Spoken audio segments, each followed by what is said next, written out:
Hey guys, this is अमन द्विवेदी और आज की क्लास में हम चर्चा करने वाले हैं वर्क एनर्जी थ्योरम के बारे में। वर्क एनर्जी थ्योरम आपके इस चैप्टर का सबसे इंपॉर्टेंट टॉपिक है, लेकिन ये बात तभी समझ में आएगी जब अच्छे से आप वर्क के बारे में जानते हो और अच्छे से एनर्जी के बारे में जानते हो। कि इसके पहले लेक्चर्स जो मैंने 4 से 6 लेक्चर्स पढ़ाए हैं उनमें केवल और केवल वर्क और एनर्जी की ही चर्चा की है, और आज हम इन्हें रिलेट करके देखेंगे वर्क और एनर्जी की, क्योंकि इससे पहले हम पोटेंशियल एनर्जी को तो वर्क से रिलेट किए हुए थे, लेकिन काइनेटिक एनर्जी को अभी तक हम वर्क से रिलेट नहीं कर पाए थे। तो आज हम इसका रिलेशन देखेंगे वर्क और एनर्जी का, और वो रिलेशन देने के लिए जो थ्योरम आई थी वो बेसिकली वर्क एनर्जी थ्योरम थी।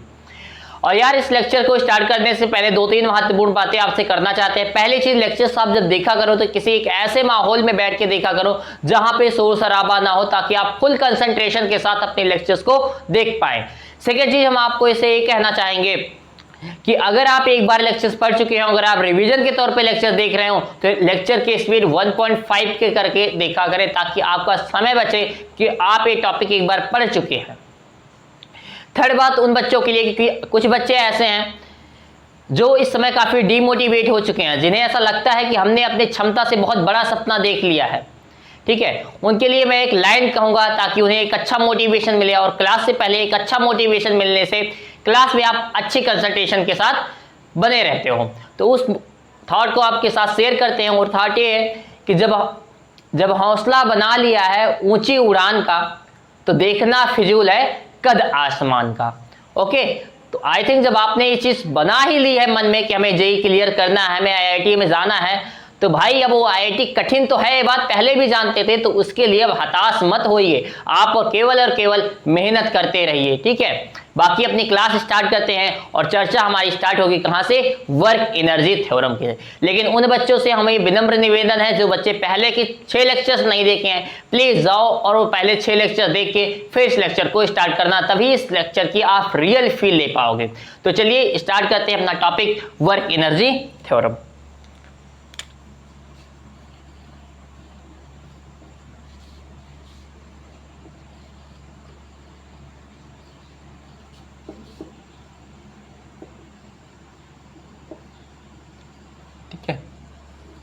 आज का हमारा टॉपिक है वर्क एनर्जी थ्योरम। हमने प्रीवियस क्लास में हमने क्या पढ़ रखा है? वर्क को पढ़ रखा है, एनर्जी को पढ़ रखा है। आज बेसिकली हम इसका रिलेशन देखेंगे। तो वर्क एनर्जी थ्योरम बेसिकली कहता है कि work done by all forces on a object is equal to change in kinetic energy of the object.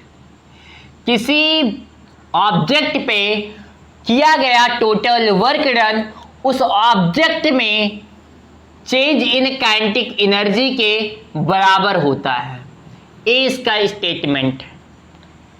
किसी भी ऑब्जेक्ट पे किया गया कुल वर्क डन उस ऑब्जेक्ट में चेंज इन काइनेटिक एनर्जी के बराबर होता है। अब इसी के स्पेशल केस हैं, उन केस को हम आगे चर्चा करेंगे। पहले ये बात समझ में आई, इसके लिए एक बेहतरीन एग्जांपल लेते हैं ताकि आपको ये चीज और क्लियर हो जाए।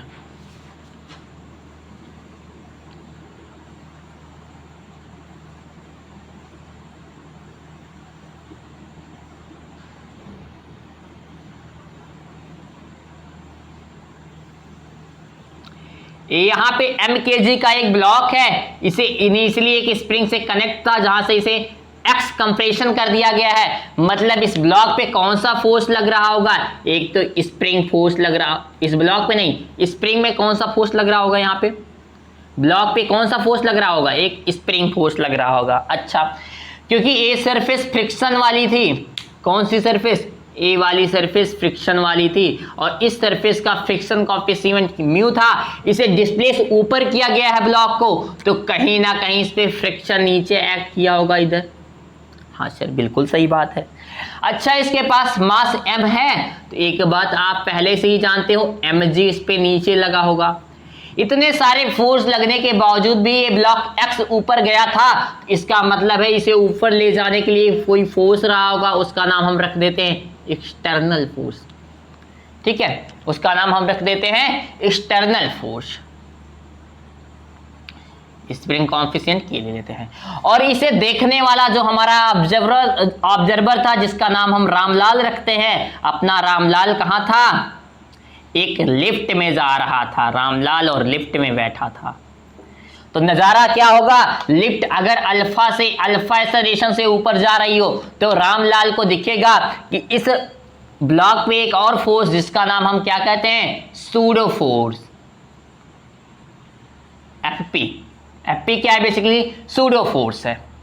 अगर सूडो फोर्स किसी एक्सेलरेटेड फ्रेम में है, अगर सूडो फोर्स नहीं लगाएगा तो न्यूटन लॉ ऑफ वैलिड नहीं, Newton law of motion valid नहीं होगा, तो ये सारी बात यहाँ पे वैलिड नहीं रह जाएंगी। इसके थ्रू हम देखेंगे तो क्या देखेंगे कि यहाँ पे जो work done by spring force है, work done by gravitational force mg है, work done by external force plus work done by friction force plus work done by pseudo force, ये किसके बराबर होगा? ये बेसिकली बराबर होगा चेंज इन काइनेटिक एनर्जी के। ठीक है भैया, ये किसके बराबर होगा? ऑब्जेक्ट की काइनेटिक एनर्जी में कितना चेंज आया है, ये बात समझ पाए। अब इसमें कुछ फोर्स का टाइप हमने पढ़ाया था कंजर्वेटिव और नॉन कंजर्वेटिव फोर्स। जहां हम ग्रेविटेशनल फोर्स को क्या बोले थे? कैसा फोर्स है? और स्प्रिंग फोर्स कहां गया? Spring force. इन दोनों फोर्स को हमने कहा था कैसे फोर्स हैं? कंजर्वेटिव फोर्स हैं। कैसे फोर्स हैं? कंजर्वेटिव।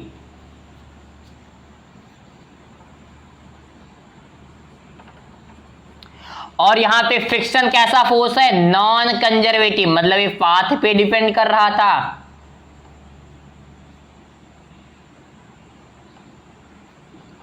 तो क्या हम यहां पे लिख सकते हैं work done by conservative force plus work done by conservative force plus work done by non conservative force plus work done by external force plus work done by pseudo force, किसके बराबर होगा? Change in kinetic energy of the object और block के बराबर होगा। ठीक है भाई साहब, तो इसका एक डिटेल एक्सप्लेनेशन ये है। इसका क्या है? एक डिटेल एक्सप्लेनेशन है इस चीज का, इस स्टेटमेंट का।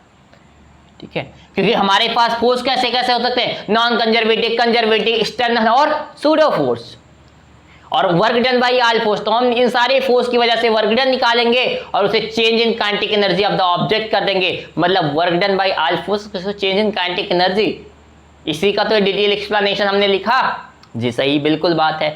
अब इसमें हम डिफरेंट केसेस देखेंगे, और डिफरेंट जैसे केसेस देखेंगे तैसे आपके दिमाग में डिफरेंट कॉन्सेप्ट निकल के आएंगे। चलिए आगे चर्चा करते हैं। क्या ये बात हम इरेज कर सकते हैं? अगर आपकी इजाजत हो, अगर आप इसे नोट कर चुके हैं। जी बिल्कुल।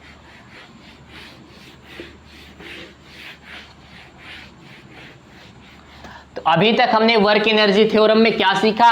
वर्क एनर्जी थ्योरम बेसिकली है क्या? Work done by all force on object is equals to changing kinetic energy of the object.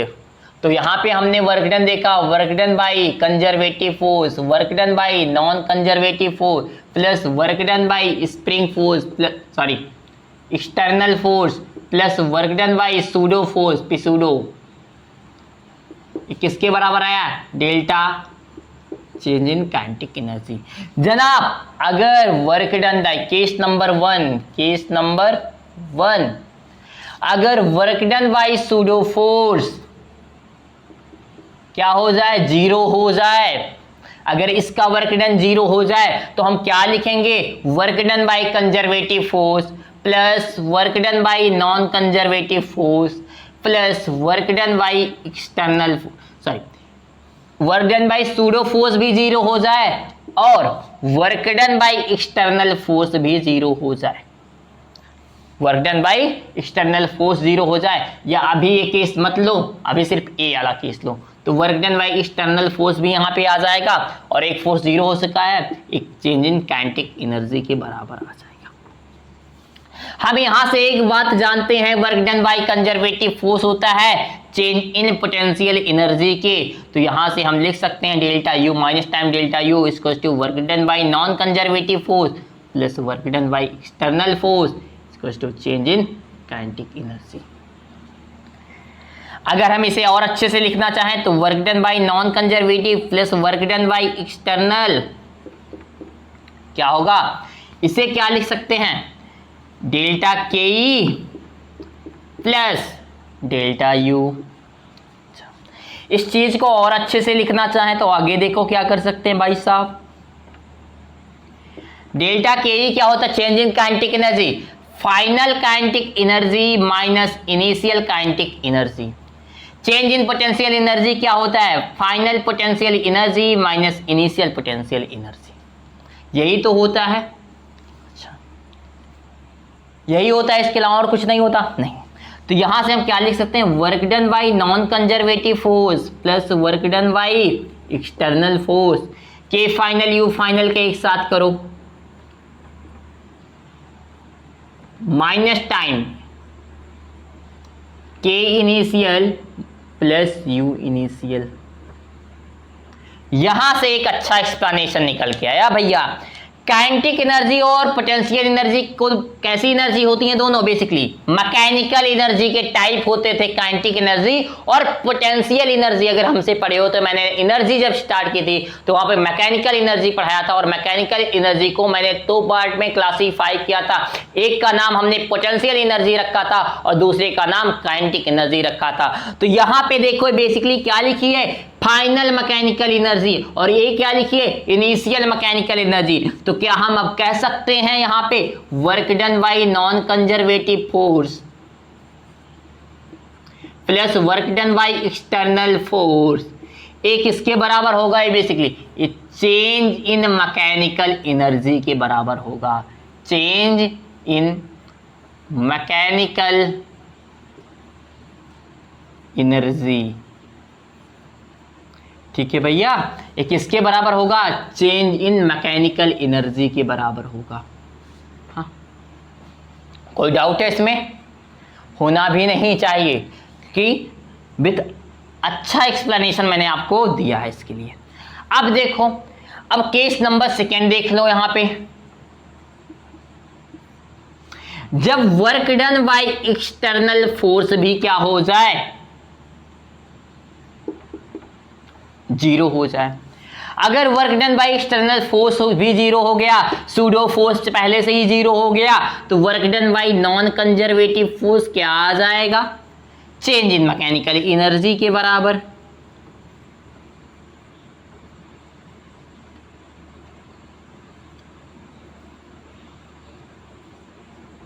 Change in mechanical energy का मतलब समझते हो, initial final kinetic energy plus final potential energy minus time of initial kinetic energy plus initial potential energy, ये शब्द होता है mechanical energy का change, ये रिप्रेजेंट कर रहा है। तो आई थिंक ये बात भी आपको क्लियर हो गई होगी, बहुत आसान बात कही गई थी। ये दो केस नोट कर लो, फिर चलते हैं अपने तीसरे केस पे, और वो केस बेसिकली कि स्टैंडर्ड केस होता है, इसलिए हम कह रहे हैं इसे पहले नोट कर लो, फिर एक नए बोर्ड पे, एक साफ सुथरे बोर्ड पे एक अच्छी कहानी समझाते हैं आपको।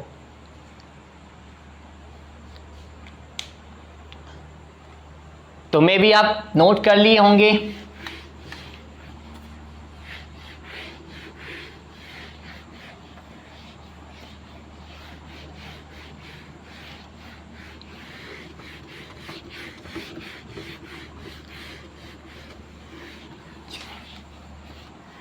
हमने क्या देखा, work done by non conservative force देखा, चेंज इन मैकेनिकल एनर्जी के बराबर होता है।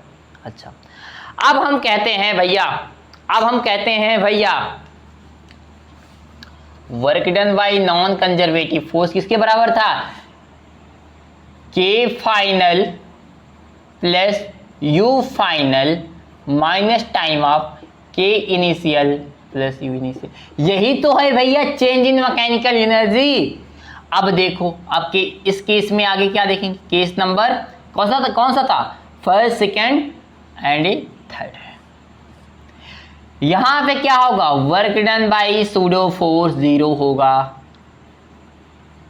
और क्या होगा, work done by external force भी 0 होगा, work done by non conservative force भी 0 हो जाए।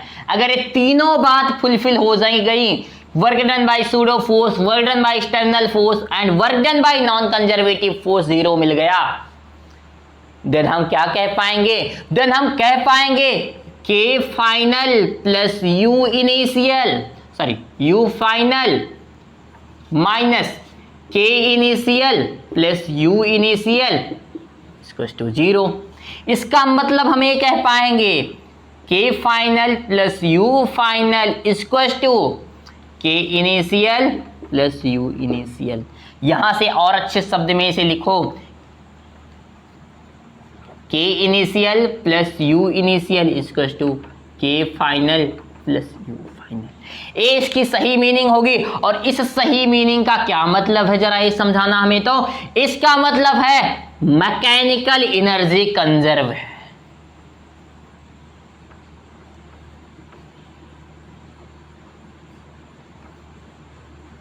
मैकेनिकल एनर्जी कंजर्व्ड है, इसी का नाम रखते हैं हम बेसिकली क्या, एनर्जी कंजर्वेशन।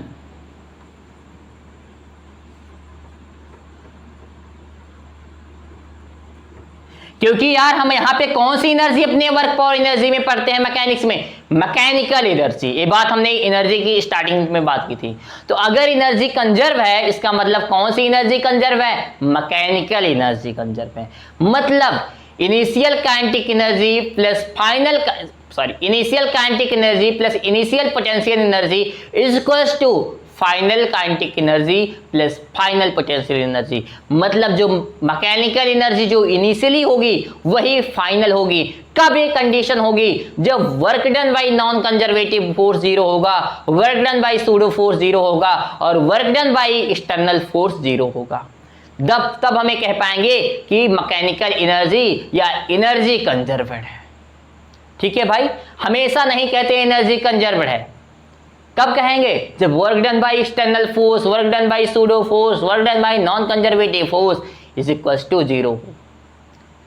ठीक है, तो ये अपना एनर्जी कंजर्वेशन निकल के आया। ठीक है, तो इसमें क्या था, इनिशियल मैकेनिकल एनर्जी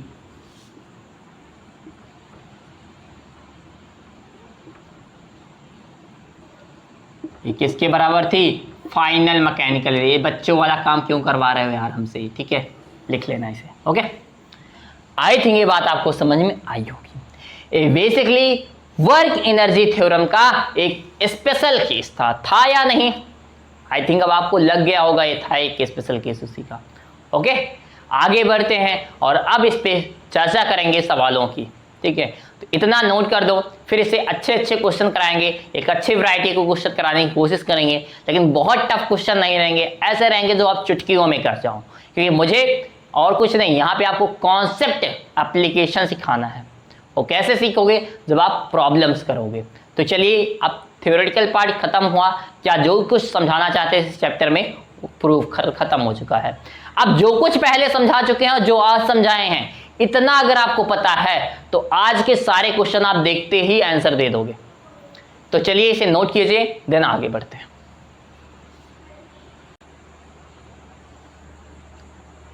चलिए, तो आई होप आप लोगों ने नोट कर लिया होगा इसे, तो हम इरेज कर दे रहे हैं। अगर नहीं नोट किया हो तो वीडियो पॉज करके आराम से नोट कर सकते हो चीज़ों को।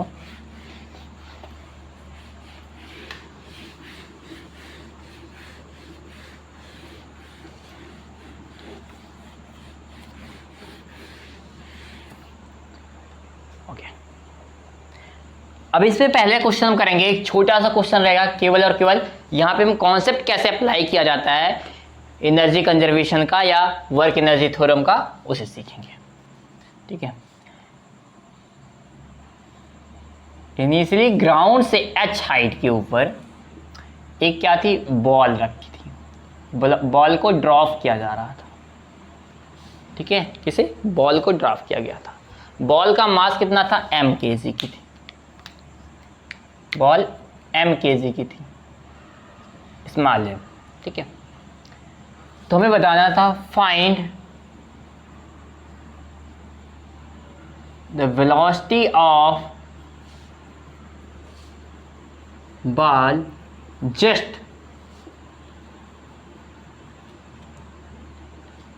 hit the ground, just after hit the ground, ground से जब जस्ट हिट करने वाली हो उस समय इसकी वेलोसिटी क्या होगी। तो इसके लिए ऐसा क्वेश्चन करने के लिए बहुत सारे तरीके हैं हमारे पास, जैसे हमने सीख रखा है प्रोजेक्टाइल मोशन में, वहां से कर सकते हैं, लेकिन हम यहाँ पे अप्लाई करेंगे energy, work energy theorem. Work energy theorem क्या कहता है, work done by all force equals to changing kinetic energy. देखो इनिशियली इस पे फोर्स क्या लग रहा है, mg, ठीक है, और बॉल कहाँ आ रही है, नीचे, डिस्प्लेसमेंट किधर हो रहा है, नीचे, तो मतलब फोर्स और डिस्प्लेसमेंट दोनों एक ही डायरेक्शन में, बिल्कुल। तो क्या लिखेंगे, mgh, और कोई फोर्स एक्ट कर रहा है यहाँ पे नहीं, एयर रेजिस्टेंस लग रहा होगा, लेकिन हम यहाँ पे एयर रेजिस्टेंस को निग्लेजिबल मान रहे हैं, उसकी चर्चा नहीं कर रहे हैं। एक इसके बराबर होगा final kinetic energy minus initial kinetic energy. Final kinetic energy इसकी क्या होगी, अगर यहाँ पे just before hitting the ground मान लो वेलोसिटी v हो, यहाँ पे v फाइनल, यही तो हमें निकालना है। इनिशियल वेलोसिटी क्या थी, 0, इनिशियल काइनेटिक एनर्जी 0, तो यहाँ पे लिखेंगे mgh plus half mv final का स्क्वायर माइनस 0, m से m cancel, v final equals to क्या आ जाएगा, √2gh। यही चीज आप पढ़े होंगे कहाँ पे, प्रोजेक्टाइल मोशन से, तो वहां से भी यही रिजल्ट निकल के आया और एनर्जी कंजर्वेशन से भी यही रिजल्ट से निकल के आया। मतलब ये बात बिल्कुल करेक्ट है, एनर्जी कंजर्वेशन में कोई त्रुटि नहीं है, ये 100% करेक्ट है। इस बात को आपके दिल को फील मिल गया होगा और आपके दिल को सुकून भी मिल गया होगा। आगे बढ़ें और एक क्वेश्चन और करते हैं।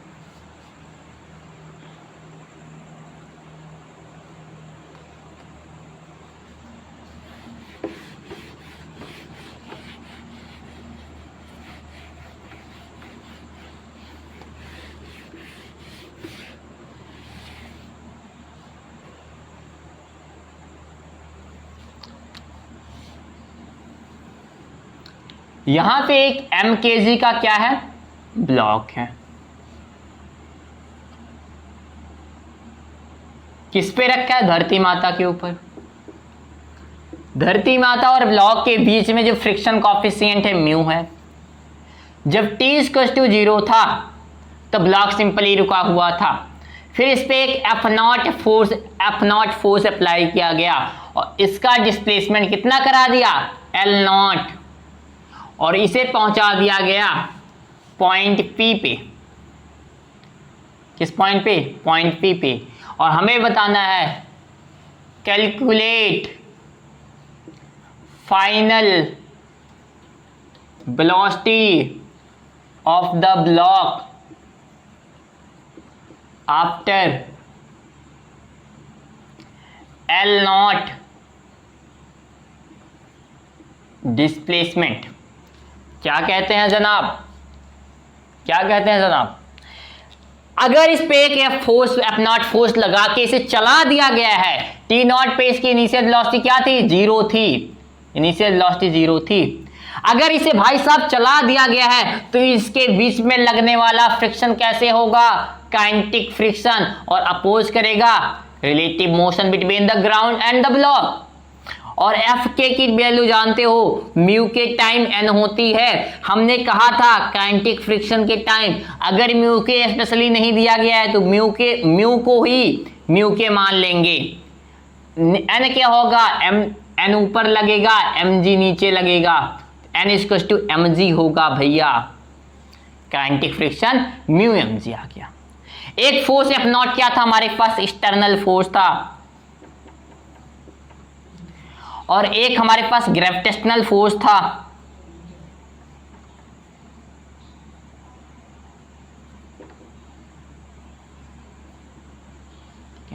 हमें वर्क एनर्जी थ्योरम से क्या पता है?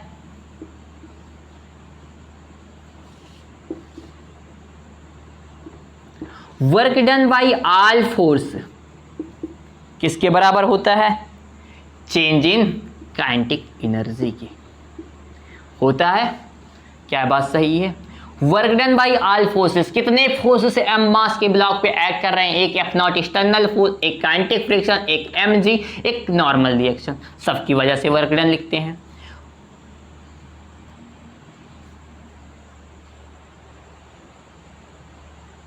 चलिए सबसे पहले काइनेटिक फ्रिक्शन की वजह से वर्क डन। काइनेटिक फ्रिक्शन की वैल्यू म्यू एम जी, पीछे लग रहा है डिस्प्लेसमेंट आगे, तो mu M G displacement L naught cos 180 degree, तो माइनस लग जाएगा प्लस। वर्क डन बाई किसका? ग्रेविटेशनल फोर्स, एम जी नीचे एल नॉट इधर, मतलब angle between the force and displacement vector 90 degree, तो वर्क डन क्या आ जाएगा इसका? M G L naught cos 90 degree. इसका काम खत्म, इसका काम खत्म। एक्सटर्नल फोर्स, एक्सटर्नल फोर्स आगे, डिस्प्लेसमेंट आगे, तो एफ नॉट एल नॉट, और एक फोर्स बचा normal reaction N, N L naught cos 90 degree equal to final kinetic energy, initial kinetic, final velocity हम भी फाइनल मान लेते हैं, इनिशियली तो जीरो है, तो फाइनल क्या होगा? हाफ एम भी फाइनल का स्क्वायर माइनस जीरो। चलो भैया क्या क्या यहाँ जीरो है? A zero, A zero, A zero, O zero, half M V final का square, F not L not minus mu M G L not, V final लिख लेंगे यहाँ पे, कितना आ जाएगा? 2 F not L not minus mu M G L not upon M root में। तो final velocity of the block हमने कैलकुलेट कर लिया जनाब। कोई डाउट है इसमें? आसान सी बात है। अब इसी को बहुत लोग रटाते हैं, एनर्जी कंजर्व यहाँ होगी, ऐसा वैसा वहाँ होगा। हम तो कहते हैं बस एक बात याद रखो, work done by all force equals to change in kinetic energy. और फोर्स देखना चाहो जानो और वर्क डन कैलकुलेट करना जानो, आपको कभी कोई गलती नहीं होगी। हाँ, एनर्जी कंजर्वेशन की बात अगर आपको पता रहती है, उसकी कंडीशन याद होनी चाहिए, क्योंकि उससे क्या होता है कहीं कहीं से डायरेक्टली अप्लाई कर सकते हो। इस चैप्टर में नहीं, आगे जब आप इलेक्ट्रोस्टैटिक पढ़ोगे या कई और चैप्टर पढ़ोगे, ठीक है। बट ये चीज़ अगर आपको पता रहेगी ना, तो एनर्जी कंजर्वेशन की कंडीशन भी आप डिफाइन कर लोगे। कैसे? ये आप पता होता है, नॉन कंजर्वेटिव फोर्स हो सकता है हमारे पास, कंजर्वेटिव हो सकता है, एक्सटर्नल हो सकता है और सूडो हो सकता है। भाई साहब पूछा कि एनर्जी कब कंजर्व होती है, तो आप क्या कहोगे कि जब work done by non conservative force zero हो, work done by external force zero हो और work done by pseudo force zero हो। यही कंडीशन है एनर्जी कंजर्वेशन की। ये चीज़ अगर पता है ना और दिमाग आपका चलता है ना, तो सब क्लियर है आपके लिए। चलिए आप इसे नोट कीजिए, फिर आगे बढ़ते हैं।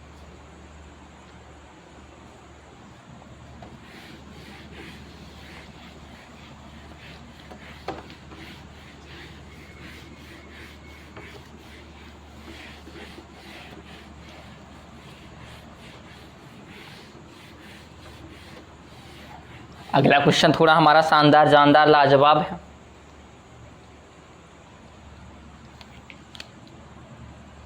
क्वेश्चन है,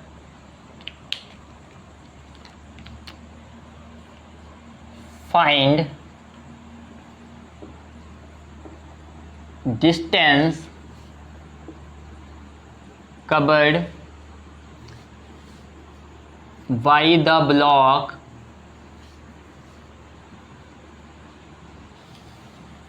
on horizontal rough surface। ठीक है भैया, हमारे पास सरफेस कैसे है? रफ। अरे ये समझो तो क्वेश्चन पहले कैसा है, ये देखो कुछ ऐसा है, यहाँ पे एक ब्लॉक टंगा हुआ है mkg का,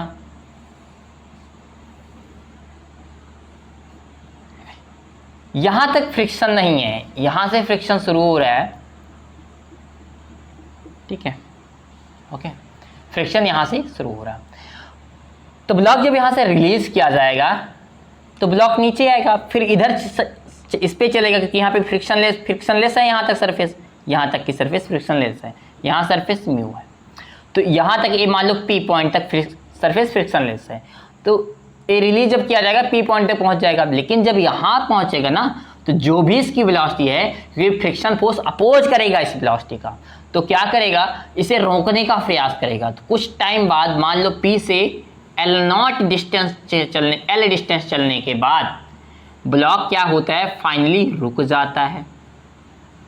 यहाँ पे क्या होता है, फाइनली इसकी वेलोसिटी भी फाइनल 0 हो जाती है। तो ये L वैल्यू क्या होगी, हमें यही बताना है इस क्वेश्चन में। तो यहाँ भी क्या करेंगे, हम वर्क एनर्जी थ्योरम यूज करेंगे। इनिशियल वेलोसिटी क्या है, 0 है, फाइनल वेलोसिटी भी 0 हो जाएगी, क्योंकि हमने बताया L डिस्प्लेसमेंट मान लो करती है, उसके बाद इस ब्लॉक की वेलोसिटी 0 हो जाती है, ठीक है। यहाँ पे फोर्स कौन से हैं, इनिशियली यहाँ पे mg फोर्स एक्ट कर रहा है, और मान लो ये जो h हाइट है, तो mg की वजह से A से P पॉइंट तक, यहाँ से इनिशियल पॉइंट से इनिशियली P पॉइंट तक पहुँचने पे, क्योंकि देखो यहाँ तक कोई, भाई साहब यहाँ से यहाँ तक का वर्क डन होगा mg का कोई, यहाँ तक, क्योंकि भैया mg तो नीचे लग रहा है, डिस्प्लेसमेंट इधर हो रहा है, तो इधर कोई इतनी दूरी में कोई वर्क डन नहीं होगा ग्रेविटेशनल फोर्स का। तो जो भी डिस्प्लेसमेंट होगा, मान लो ये A से B तक जो भी वर्क डन आएगा ग्रेविटेशनल फोर्स का, वही वर्क डन A से P तक भी होगा, ठीक है। तो हम क्या लिखेंगे, work done by gravitational force क्या होगा, mg भी नीचे, डिस्प्लेसमेंट भी नीचे h। और कोई फोर्स लग रहा था P पॉइंट तक इस पे, नहीं, अच्छा, उसके बाद यहां पे फोर्स लगना शुरू हुआ, कौन सा, यहां जब पहुंचा तब फोर्स लगा, कौन सा, फ्रिक्शन फोर्स, फ्रिक्शन Fs लगा, Fk पे, क्योंकि चल रहा था ना काइनेटिक फ्रिक्शन। Fk की वैल्यू कितनी थी, mu time n, mu mg के बराबर। तो इसका वर्क डन क्या होगा, प्लस म्यू mg, कितना डिस्प्लेसमेंट हुआ इसकी, इस फ्रिक्शन फोर्स की वजह से, L, तो L cos 180, फोर्स पीछे, वर्क डिस्प्लेसमेंट आगे, चेंज इन काइनेटिक एनर्जी कितना होगा, इनिशियल काइनेटिक एनर्जी, वेलोसिटी 0 है तो 0, final kinetic energy, finally velocity 0 है तो फाइनल काइनेटिक एनर्जी भी 0। जब इनिशियल और फाइनल दोनों काइनेटिक एनर्जी ही 0 है, तो चेंज इन काइनेटिक एनर्जी 0 आएगा ही, 0, ठीक है। तो क्या अब यहां से निकल के आएगा, mgh minus mu mgl equals to 0। क्या क्या कैंसिल होगा, mg cancel, L equals to h upon mu, ठीक है जनाब। L कितना डिस्टेंस होगा, रफ सरफेस पे कितना डिस्टेंस कवर करेगा ब्लॉक, h बाई म्यू, ठीक है भाई। कोई इसमें कंफ्यूजन हो तो पूछ सकते हो, बिना डाउट बिना झिझक आप कमेंट बॉक्स में जाओ और अपना जो भी समस्या है मेंशन करो, 100% हम आपका रिस्पांस देंगे, ठीक है। लेकिन एक सही समस्या रखना, अब जाके वहां पे आलतू फालतू की बात लिखोगे तो हम वो इससे कमेंट नहीं पढ़ते। प्रॉपर अगर डाउट होगा उसे मेंशन करोगे तो जरूर आंसर दूंगा आपका, ओके। तो चलिए इसे नोट कीजिए, फिर आगे एक और क्वेश्चन लेते हैं।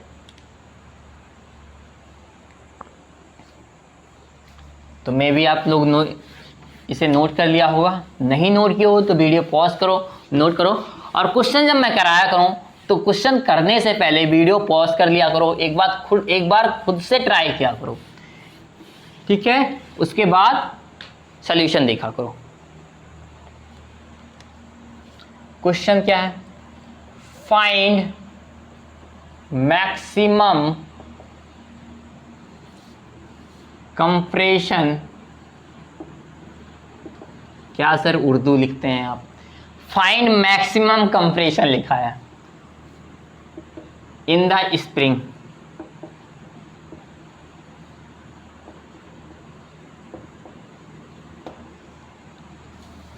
क्या है सिस्टम? ये सर आपका फेवरेट सिस्टम हो गया है, हमेशा यही लेके आएंगे आप।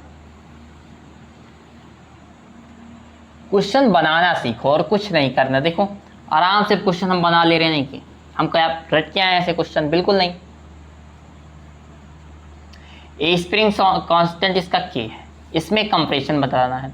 यहाँ पे एक ब्लॉक है m kg का, जब ये यहाँ पे रिलीज किया जाएगा भाई साहब तो आएगा, इसमें टकराएगा, इसे टकरा कंप्रेस कर देगा, फिर ये रुक जाएगा। तो इनिशियल वेलोसिटी इसकी 0 है। सपोज करो ये ब्लॉक आता है जब, ये मान लो h हाइट पे टंगा था, यहाँ से हॉरिजॉन्टल लेवल से इसका हाइट कितना है, h है।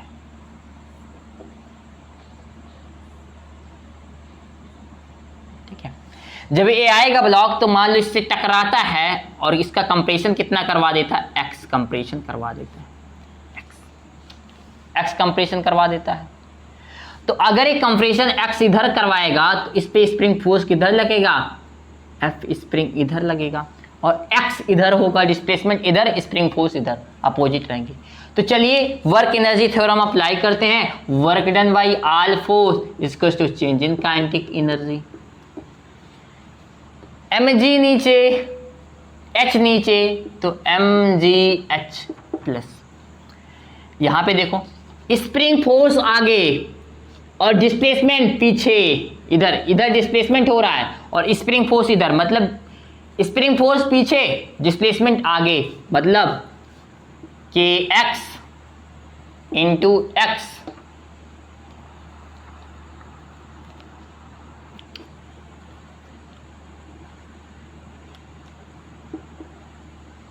के एक्स इंटू, इसका डिफ्रेंसिएशन करके हम निकालते थे ना, के x into D x, initially कहाँ से लेके 0 से लेके मानते हैं हम x डिस्प्लेसमेंट इसका करा रहे हैं। ठीक है, और कितना cos के एक्स मान लो इधर है और डी एक्स इधर में, एंगल कितना 180 डिग्री इसका। चलो देख रहे हो, इंटीग्रेशन कर दे रहे हैं तुम्हारे सामने हम, हमें लर्न नहीं है रिजल्ट। चलो ए माइनस होगा cos 180 डिग्री, तो माइनस को बाहर लेके आओ, के एक्स स्क्वायर बाई 2 आ जाएगा, डी एक्स का integration x square by 2, limit 0 से x क्या हो जाएगा, चेंज इन काइनेटिक एनर्जी के बराबर। तो यहां से क्या आ जाएगा, mgh minus K X square by 2, upper limit minus lower limit equals to initially kinetic energy, क्योंकि इनिशियल स्पीड 0 है तो काइनेटिक एनर्जी 0। फाइनल जब ब्लॉक रुक जाएगा भाई साहब तभी तो मैक्सिमम कंप्रेशन होगा, तो उस समय फाइनल वेलोसिटी भी 0, तो फाइनल काइनेटिक एनर्जी भी 0, इनिशियल काइनेटिक एनर्जी भी 0, तो चेंज इन काइनेटिक एनर्जी अपने आप 0। हमें बताना क्या था, मैक्सिमम कंप्रेशन, तो x इक्वल्स टू क्या आएगा 2mgh बाई के अंडर रूट में। क्लियर है, कोई डाउट है, पूछ सकते हो। रिजल्ट याद होगा तो इंटीग्रेशन ना करना, डायरेक्ट रिजल्ट रख लेना। हमें नहीं याद था, हम इंटीग्रेशन कर लिए, हमें आसान लगता है वो चीज़ें याद ना करना। चलो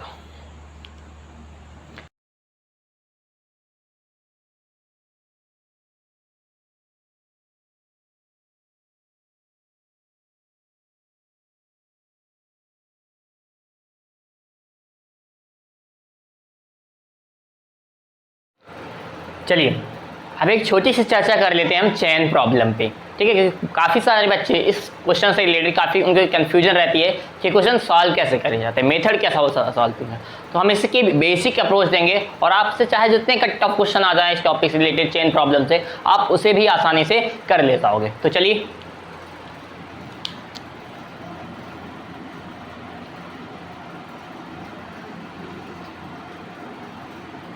चेन, सपोज करो ये ग्राउंड है, ये क्या है, सपोज करो क्या है, ग्राउंड है, इसके ऊपर क्या रखी हुई है, चैन रखी हुई इस तरीके से।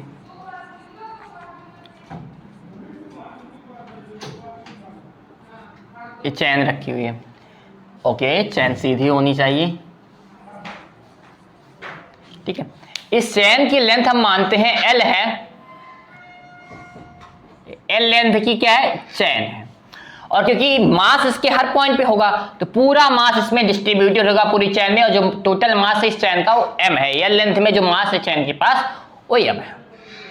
भाई साहब क्योंकि इसके डिफरेंट पोजीशन पे डिफरेंट मास वेरी करता है, डिफरेंट पोजीशन पे जाओगे तो मास का वेरिएशन मिलेगा।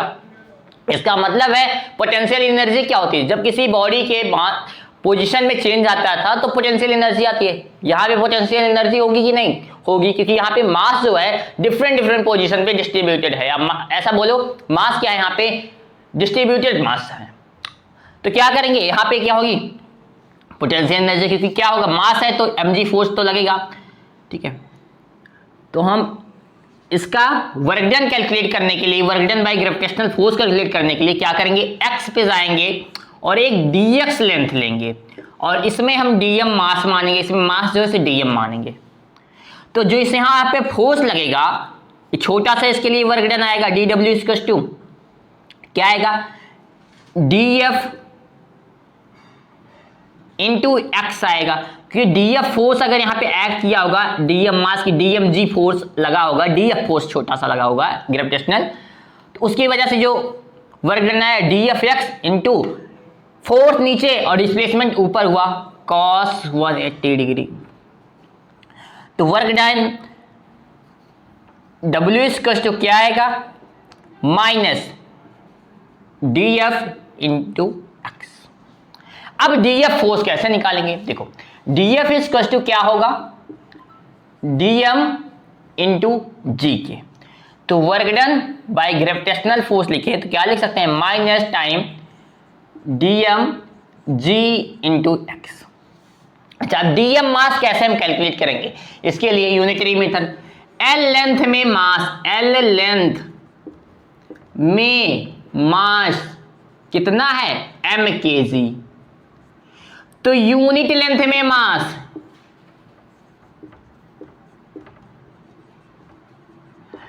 m अपान l kg, तो dx लेंथ में मास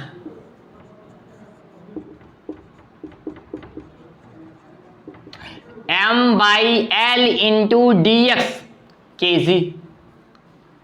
इसी dx लेंथ के मास को ही तो हमने क्या बोला है dm, तो dm इक्वल्स टू क्या आ जाएगा m अपान l इंटू dx। तो यहां पे इसे ले जाएंगे तो work done by gravitational force, limit 0 से l तक लेंथ है इसकी, 0 से l माइनस साइन आ गया, ठीक है। dm की वैल्यू m by l into dx into X into G, m by L G constant है, बाहर लाएंगे इंटीग्रेशन की, m अपान l इंटू जी माइनस क्या होगा x से dx 0 से l, तो x dx का इंटीग्रेशन x स्क्वायर बाई 2, तो minus m by l into G X square by 2 limit 0 से l। तो work done by gravitational force क्या आ जाएगा, क्या आ जाएगा m G by L into L square by 2 minus sign के साथ, एल एल कैंसिल हो जाएगा, तो work done by gravitational force क्या आएगा, क्या आ जाएगा M G L by 2 minus sign के साथ, minus M G L by 2। कई सारे स्टूडेंटों के से कैलकुलेट कर लेंगे, ठीक है, क्योंकि ग्रेविटेशनल फोर्स कैसा फोर्स है, कंजर्वेटिव फोर्स है। तो क्या इसके लिए पोटेंशियल एनर्जी डिफाइन है, हाँ बिल्कुल। तो इसकी पोटेंशियल एनर्जी क्या होगी, तो उसके लिए हम कहेंगे change in potential energy equals to minus time work done by gravitational force. ये बात बोलेंगे, ठीक है भाई, ये बात बोलेंगे। Change in potential U final minus U initial minus gravitational force कितना है minus M G L by 2। क्या इतनी बात को अब आप नोट कर लो, फिर आगे कहानी करते हैं हम इसकी, या इधर हम कुछ बातें आपको समझा देते हैं। देखो फाइनल यहां पे पोटेंशियल एनर्जी हम क्या मान लेते हैं, कैलकुलेट करनी है ग्राउंड पोटेंशियल एनर्जी। ग्राउंड पे जो पोटेंशियल एनर्जी है उसे हम रेफरेंस लेवल मानते हैं ग्राउंड को, और फिर इसकी पोटेंशियल एनर्जी 0 बता देते हैं। और यहाँ पे फाइनली पोटेंशियल एनर्जी हम क्या बताते थे, U final equals to U के बराबर है। तो u इक्वल टू क्या आएगा, u माइनस 0 इक्वल टू क्या आएगा, mgl/2। तो पोटेंशियल एनर्जी क्या आएगी इस चैन की, mgl/2। क्लियर है भाई, mgl/2।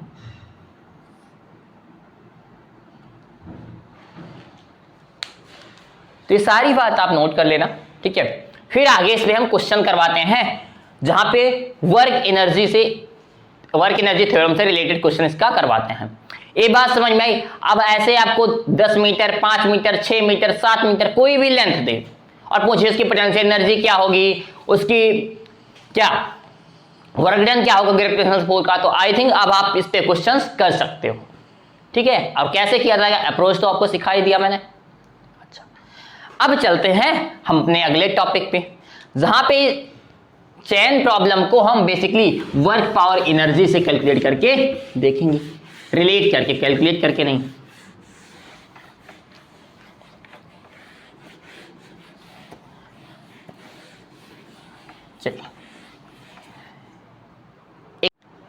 चलिए इस पे बेस्ड एक क्वेश्चन करते हैं हम।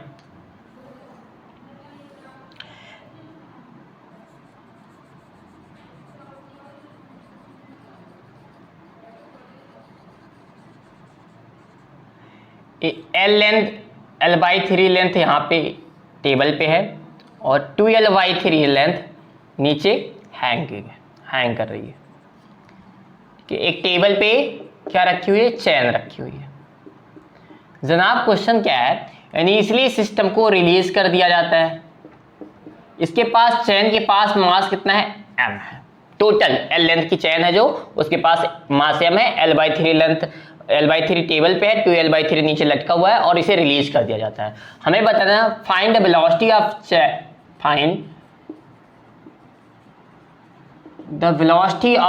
Chain when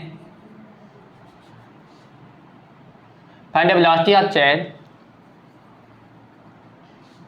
when chain just leave the contact।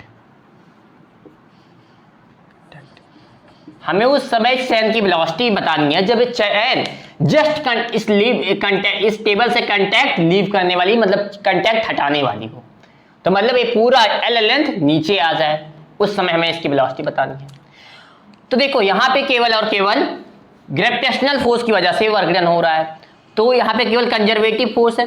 तो कंजर्वेटिव फोर्स के लिए क्या होती है, मैकेनिकल एनर्जी कंजर्व होती है, मतलब U initial plus K initial equal to U final plus K final लिख सकते हैं। हाँ, अगर हम रेफरेंस लेवल इस वाली पोजीशन को मान लें रेफरेंस लेवल, तो यहाँ पे पोटेंशियल एनर्जी 0।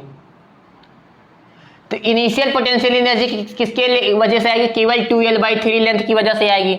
तो पोटेंशियल एनर्जी क्या हो जाता है, mgl/2। तो mg 2L/3/2 प्लस इनिशियल कोई रिलीज किया गया, काइनेटिक एनर्जी 0 होगी। फाइनल देखो, फाइनली क्या होगा, एक पूरा क्या होगा फाइनल, एक पूरा जो चैन है इस तरीके से L लेंथ की चैन एक्सटेंड हो जाएगी। तो अब जो पोटेंशियल एनर्जी आएगी फाइनली mgl/2 आएगी। प्लस इस समय सपोज करते हैं इसकी वेलोसिटी v है, तो हाफ mv², ये भी तो हमें बताना है भाई। तो देखो इसे सॉल्व करो, 2 से 2 इधर कैंसिल हो जाए, मर जाएगा। तो half mv² equal to mgl/3 minus mgl/2। यही तो, कोई डाउट, mgl/3 माइनस mgl/2। इधर इसे माइनस करोगे तो आएगा माइनस mgl/6। तो v हाफ mv², m से m गया, 2 से 3 हो गया ये। तो v इक्वल टू क्या आएगा, अंडर रूट में v इक्वल टू क्या आएगा, अंडर रूट में gl/3, अंडर रूट में gl/3।